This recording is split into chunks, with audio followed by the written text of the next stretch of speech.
Well, Razorback fans, I know you always have a lot of questions about NIL. It seems like that's the topic that everybody wants to hear about, especially on this podcast. So, did a little deep diving, and we're going to talk about some of the things that I think is going on in NIL, as well as some of the theories that I have and why it's making it such a problem. We'll talk about that, and also Arkansas having some pretty big time transfers coming in for visits and a lot more coming in as well. And also Arkansas and Missouri tonight in Bud Walton Arena. It's all going to be coming up on today's Locked On Razorbacks podcast. You are Locked On Razorbacks, your daily podcast on the Arkansas Razorbacks, part of the Locked On Podcast Network, your team every day. And welcome into the Locked On Razorbacks podcast. I am your host, John Nabors. I am also the host of Out of Bounds. You can catch every weekday afternoon from 1 to 4 on 103.7 The Buzz and 103.7thebuzz.com. Hope everybody's having a wonderful Wednesday, halfway through the week. Got some Razorback basketball coming up tonight in Bud Walton Arena, which we'll talk about here in just a second. But this is a topic that I have to be extremely careful with. And it's one I've been thinking about for a long time doing. And I've wanted to really do my research and to talk to many different people before I decided to do something like this. In fact, you see in the graphic there, I'm using Jerry Jones's picture as far as the dark side of the NIL. I'm using that just for fun. That's not like I know that he does NIL. I don't know what he does or what he's involved in, but I just needed a good picture, and it was hard to. I just got tired of using the same one, so I was like, throw Jerry in there. He's got money. So, but this is something that obviously has been going on not only with Arkansas, but with college football in general. You got coaches that are complaining about it, coaches that have issues with it, whether it's athletic directors too, teams, players. It seems like there's a lot of complaints going around, but really no end in sight, really no sort of silver linings to it that could be some sort of future progress or future results that could make it better at this point in time. I think we've all suggested things, but the deal is that right now with the NIL and the transfer portal, it has become so insane, to put it mildly. I know here at Arkansas, we talk about all the players that Arkansas has had transfer out, which they had another one transfer yesterday in Trent Gordon, which some people we're talking about and bringing up, and that brings Arkansas's number to one of the most transferred out schools in the entire country, which, it's not, I think there's a difference between them and A&M, because if you look at A&M, a lot of their players, not the majority of them, were like 4- and 5-star players, where Arkansas, the vast majority of theirs were backups, guys that weren't going to play anyways. They did have a few here and there key contributors, but I just don't think you can look at the number and say that there's the same problem or the same issue going on there too. And I want to be clear about this too, because I know there's going to be a lot of things that I'm talking about that either I've heard or that I'm just theorizing behind, just because I'm putting things together and connecting all this stuff too. So I want to be clear on this from the get-go. The stuff that I'm talking about, it does not necessarily mean or does not concluded that the fact that Arkansas is involved in these things specifically. I've heard of things. I've heard of rumors and grumblings, but nothing that I would feel comfortable enough specifically talking about on this podcast. And also nothing specifically going on within the U of A that I have concrete evidence of that I would feel comfortable in sharing. I just want to get that out of the way. I'm working on that though. I'm going to be setting up some talking points for some people there involved in the NIL with Arkansas. I'm going to be discussing that with them to get more details, especially what's actually going on, what's not going on, and all of that. And when that happens, and hopefully I can gather enough information, I will relay that and my findings, and or at least some things that I think about. So I just want to be clear that these are not things that I think Arkansas is doing or that I know Arkansas is doing. I don't know. Nobody does. I'm just going to discuss the things that I know of from hearing from reputable, credible people in college football, and then talk about the impacts that it could be having at a place like Arkansas. Now, some of this may not be surprising to you. Some of this stuff you may already know, but I still think it's pretty fascinating. And one of the things that I think we all can agree on is that it's madness. You have a situation now where players are entering into the portal more and more and more each and every year. Ever since the portal became a thing, it has grown substantially, the amount of players that are going into it, and not always their decision to get into it. Sometimes it's coaches' decisions and school decisions, but the number keeps increasing dramatically in the transfer portal. Now, a lot of these players are getting in there because they want to play. There is that element. Maybe they're not playing at the place they're at and they want to play somewhere else. A lot of them are entering in, as we mentioned, because they were told to. They're not going to have a spot at Arkansas, or wherever. And so they're just going in there and to try to find a new spot. And then there are some of them that are going into the transfer portal because of NIL. There's some that are going into the portal because of NIL at their current school isn't what they want or isn't as much as they want. Or maybe they're not feel like somebody else is getting more on the team than what they feel like they deserve, and they deserve more, but they don't have it, or they were told no. So they go into the portal to try to market themselves to see what type of deal they can get from other teams via NIL. There are those players that have done that. There are those players that have been told, hey, get into the portal. Get into the portal. I know you're with your current team, but if you get into the portal, we'll take care of you. Get in there, we'll have you. We'll come over. And then some of those guys end up going into the portal and transferring to that school. A lot of times it does happen. But there are a lot more that I believe, and I've heard, have gotten into the portal. And reason being is because some school, some representative, some whatever, talked to him and said, hey, if you get into the portal, we'll have a spot for you. We'll get you taken care of. We have a great opportunity for you. We just need you into that portal. And then that player may go to the school that they're currently at and say, hey, I need this if you want to keep me because I'm getting offered this at somewhere else. If you want to keep me here, this is what I need. This is what I have to have. And then those coaches or whoever's involved may say, yes, okay, we'll match it, stay here. And others may say, nah, hit the portal. We'll look somewhere else for you. So then those players are like, okay, well, I'll hit the portal. And all right, hey, I'm in the portal now. So let's sign on that dotted line. Let's give me that scholarship and let's figure this out as far as NIL. And some of those schools are coming back. And again, when I say schools, I'm not talking about just a coach or it could be a booster, it could be anybody. I'm just referring to the whole entity of the school. It could be numerous amount of people or just one person. Don't really know. But whenever that person enters into the portal, I'm like, all right, I'm ready to go. Give me the papers, I'll sign. Those schools are coming back and saying, well, you know, here's the thing. We have this other guy that actually is about to enter into the portal that plays your position that we actually like better. And we're kind of waiting on him.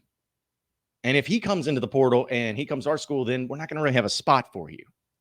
Well, hold on. You told me that I could come to that school. You told me that if I entered in the portal, I could go there and we'd be good.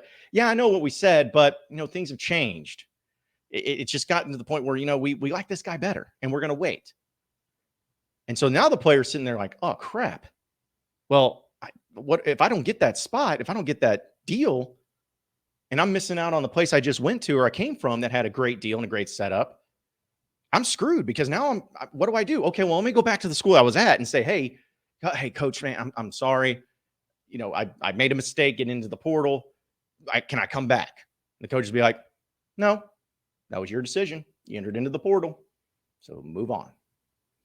And so now they're stuck in this purgatory of the portal to where they can probably get some offers and whatnot, but it may go to lesser schools. It may be at a place where they don't have as much playing time. And it may be at a place where they get little to no NIL deals. And so when you see some of these players in college football that are entering into the portal, and you can tell there's something up because they were perennial starters, they were big production guys. You keep wondering about, well, why would you enter in the portal when you had such a great year? And why have you not committed anywhere? That's part of the element, or could be part of the element of why they're still in the portal.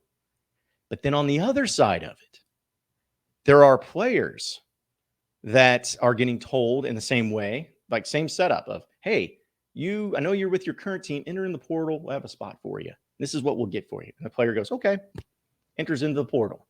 And then those schools say, all right, here you go. Here's the paperwork, sign on the dotted line. We'll get you here. Well, hold on there, Playboy. I actually I was told by a representation how much I'm actually worth. And what you offered me is not what I'm worth. In fact, it's a very low number compared to what I was priced at. And so you're going to have to up your ante. If not, I got these other schools that I'm going to be talking to and seeing what they can do. And then those schools will be like, hey, wait a minute. Like the whole reason you got into the portal and you agreed to come here was because of this fact. And we offered this to you.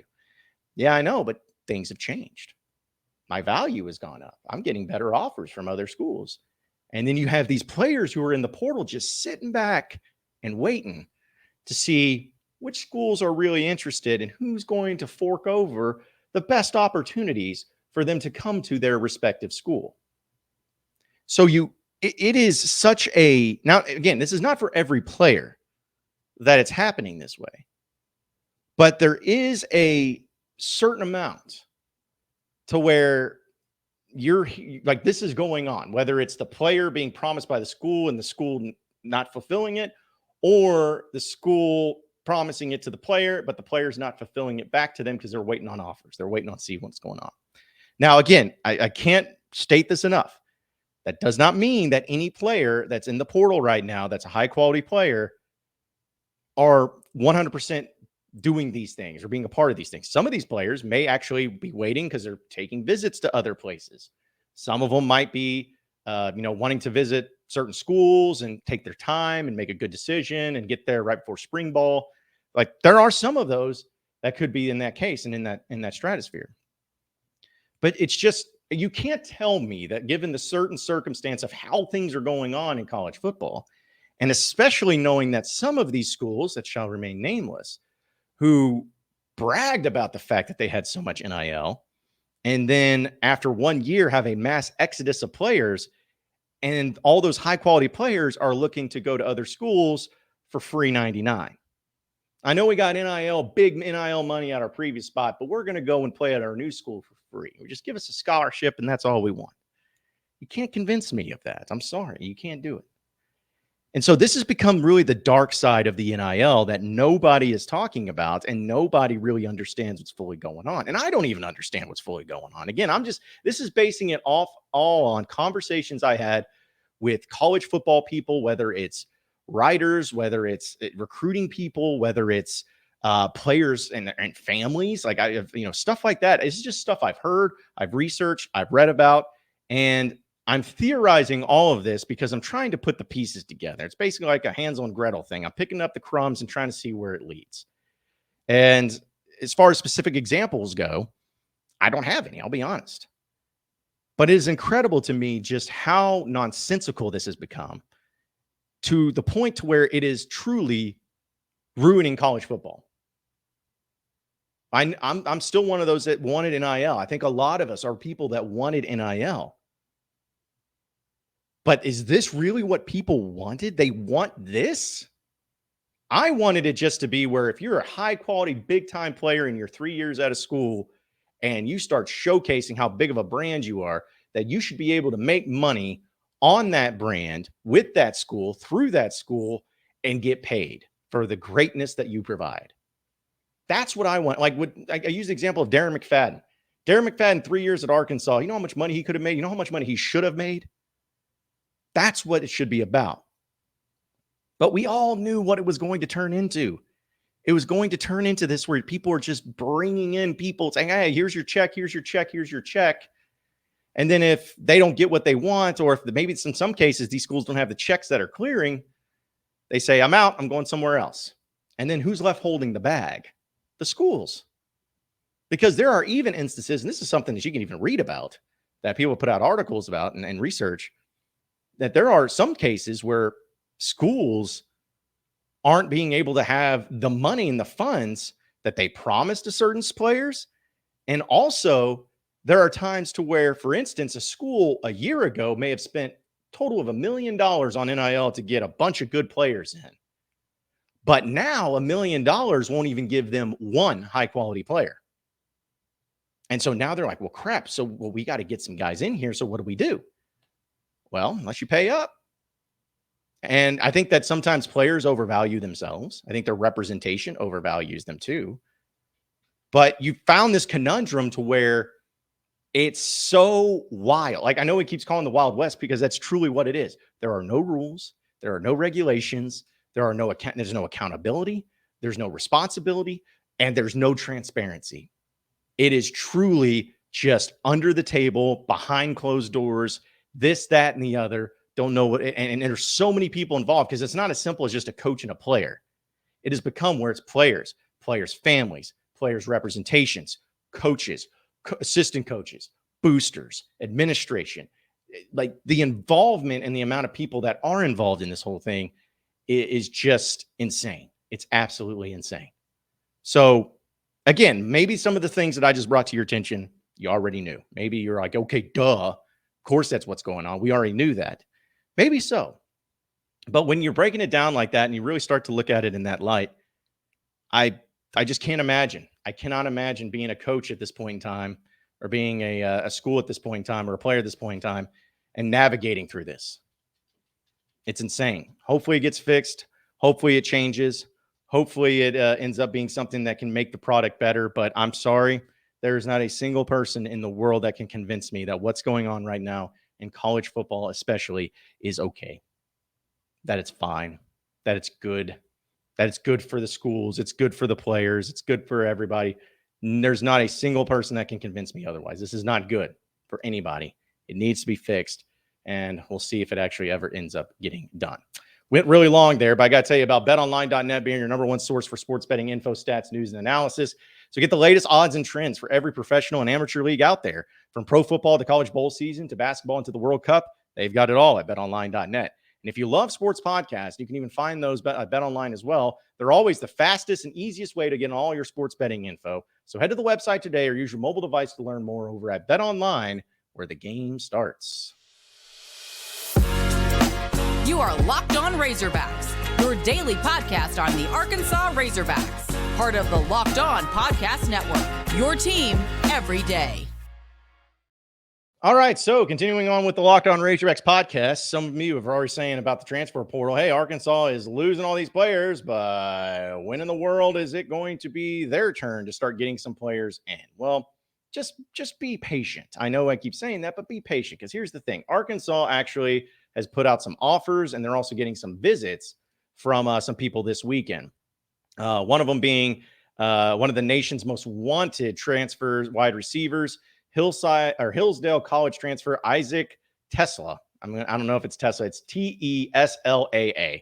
I don't know if it's Tesla, but I'm calling him Tesla because that's pretty cool. But he told Hogs Sports via an Instagram message that he'll be in Fayetteville for a 48-hour official visit beginning Thursday. The NCAA's 5-day window for transfers wishing to enroll at midterm opens Wednesday morning. So today, at the recording of this podcast, and 5 days from now, that's all the time you have to start signing some guys and getting them enrolled into the midterm. Now, you're probably like, who in the world is a Hillsdale College transfer? Well, he's 6'4", 210, gifted athlete, and here are the offers that he has out of the portal. Iowa State, Oklahoma State, Baylor, Nebraska, Miami, Houston, Wisconsin, Ole Miss, Texas A&M, Colorado, Arizona, and Purdue. Seems pretty good to me. And Arkansas needs wide receivers desperately. So he's a guy that Arkansas is going to get an official visit for. Also, another transfer, another wide receiver, this time Oregon transfer, Dante Thornton. He's expected to visit the Razorbacks today and tomorrow, according to hogsports.com. He's 6'4", 230. He's a former top 100 signee out of Baltimore, and he was the Ducks' fifth leading receiver in 2022, had 17 receptions for 366 yards and a touchdown.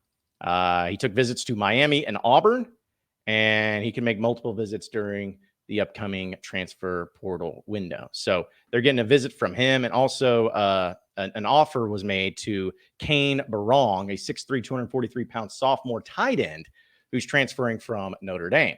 He's a four-star prospect. Since entering the portal, he has offers from Pittsburgh, Toledo, SMU, Cincinnati, Memphis, New Mexico, a few places there as well. And it's just getting started. Like, there's going to be a lot more visits that I'm sure we're going to read about. There's going to be a lot more offers that I'm sure we're going to read about. But you can follow them on hogsports.com and check them out, and be sure to subscribe to them because they do a phenomenal job with it all. But the point is that you're going to get some players that are going to come out of this portal, and you're going to put together a team. Now, do we know what exactly it's going to look like at this point in time? No, we don't. Some of these players that are visiting, it can get you excited about, like, oh, okay, I can't wait to see this. But at the same time, it's like, well, you got to wait and see if it actually ends up transpiring that way. But here's another little reasons, I would say, to just hang tight and see how it all plays out. Because if you remember last year, for Arkansas's transfers that they got in, Listen to these transfers because almost every single one of them contributed in a major way. Matt Landers, Terry Hampton, Jordan Dominic, Latavius Brini, Cade Fortin, Dwight McLaughlin, Drew Sanders, Landon Jackson, Jaden Hazelwood. Really, besides Cade Fortin, who did play a little bit this year, every other player that was listed on the transfer portal either started or played significant roles on the Razorback football team this past year. And some of them are coming back, like Landon Jackson, Dwight McLaughlin. Both those guys are coming back. Unfortunately, Landers, Hampton, and Sanders and Hazelwood, they're all moving on to try the NFL. Jordan Dominic ended up transferring or getting into the transfer portal there too. So you're missing out on a few of them, but you're going to try to add that into the mix. But remember that a lot of these players too, folks, they didn't sign during the early part of these transfer portal window. Like some of these guys ended up signing in January, but some of them weren't until May and March even. And I'm trying to double check it because I'm looking at the time frame. Yeah, like for instance, Matt Landers, we know how great he was for Arkansas. You know when he transferred? May 16th. He didn't come in until May. So that was a late addition for Arkansas. Now, Jordan Dominic ended up being a player that really helped out Arkansas too. He didn't transfer until March 7th when he finally decided to come to Arkansas. So you're talking about 2 months from now is where you could have some players that end up coming in. Now, there were some other guys too, like Dwight McLaughlin. He ended up January 16th is when he came into play for Arkansas.